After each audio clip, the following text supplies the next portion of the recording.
You are greeted by blackness. Are my eyes really open? Why is it so dark, you ponder? Even with the lights off and the heavy curtains drawn, one can see something. You wonder if you're in the midst of one of those midnight blackouts. How long have I been resting? Your mind is blank. Usually, upon waking, you get to your feet at once, but the confusion you feel causes you to stay where you are.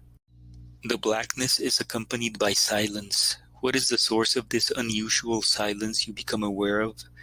It's beyond peaceful, even a little frightening. But of course, a blackout is always associated with silence, when the constant sounds you grow accustomed to cease all at once. You suspect God felt this way upon gaining consciousness just before the Big Bang, on the verge of uttering, "Let there be light." But in his case, he was unsubstantial, something you are not. You are certainly breathing, which means you are corporeal. You feel your lungs inhaling and exhaling in a regular motion, your nose letting the precious air into your body unobstructed. You try to identify any smells your nose can pick up, but there are definitely none. With your mind going through the process of checking the input from all the bodily senses, much like a machine checks its systems when it is turned on, now your sense of taste makes itself present. You find yourself dying of thirst. You long for a sip of the plain old tap water you used to drink in your hometown long before the advent of purified water. You decide to get up and get something to quench the thirst. Then the sense of touch makes itself present. You bump your head against something hard and fall back reeling with pain. Instinctively, you reach out with your hands. Your hands feel soft, velvet-like cloth all around you. Dear God, am I inside a coffin? Was I buried alive? You blurt out. I certainly didn't want to die, but if I was already dead, why did you bring me back like this? Then all your memories come back. God had nothing to do with this. You remember the mysterious gentleman who came to see you at the hospital when you were dying from coronavirus.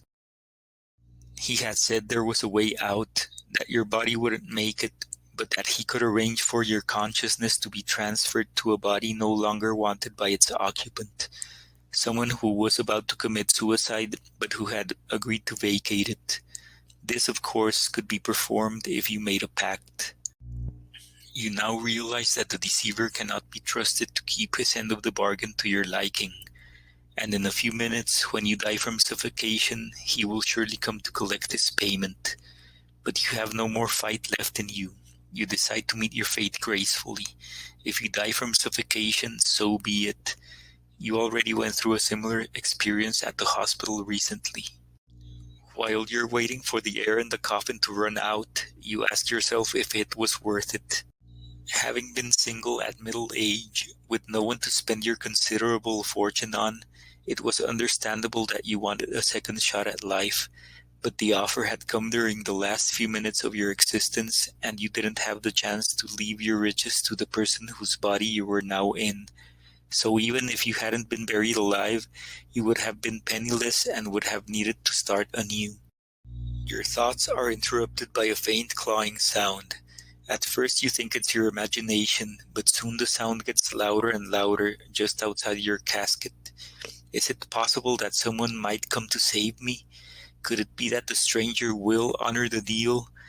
It could also be another cruel coincidence, and instead of dying of suffocation, I might suffer a violent death at the hands of grave robbers. At last the coffin is opened, and you find yourself staring at two men with the clear night sky as backdrop. They stare incredulously back. You sit up and are shocked to see that you are wearing a short blue dress. You look at your pale, delicate hands in awe. Then you see that the men are climbing up the hole in the ground to flee from you. Well, what do you know? You now have a new life, you tell yourself. You climb out of the grave, taking care not to get dirty. Then you calmly walk out of the cemetery. Where am I anyway? You pass by a store window and see your reflection. You like what you see. The world is yours, you say confidently. With your youth and your looks and the whole life's experience, nothing can stop you.